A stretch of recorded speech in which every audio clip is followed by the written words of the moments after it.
In the health sciences, computer models are often developed to help make decisions.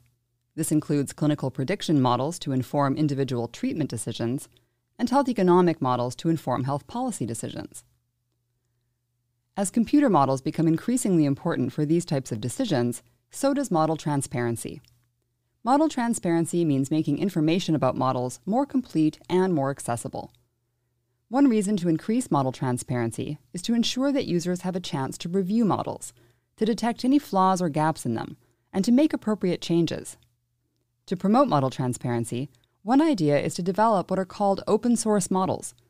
Open source models are models that are fully disclosed, meaning the model source code is made publicly available. Making models open source could encourage more modelers to take part in evaluating and replicating models, improving model quality in the process. However, just sharing model code might not be enough for this purpose. Sometimes, model code alone isn't enough to run a model. In many cases, modelers need additional data, software, or hardware to do that. So to go one step further, models could be made open access. Open access models are models that users can run directly without model code, without complex software or hardware, and without advanced technical knowledge.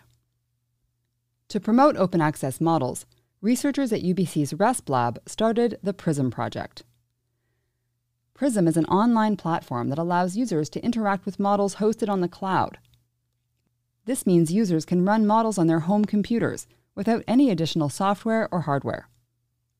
To interact with models on PRISM, users work with a standard programming interface that's much simpler than model code.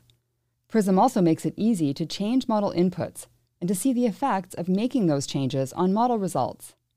Increasing open access models with PRISM could help more modelers and decision makers to be involved in the evaluation of models, and it could increase the efficiency of the process.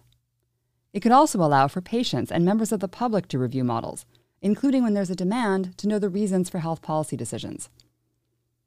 PRISM is the technical foundation of the Peer Models Network, an online network that supports patient and public involvement in modeling. To learn more about PRISM, visit peermodelsnetwork.com.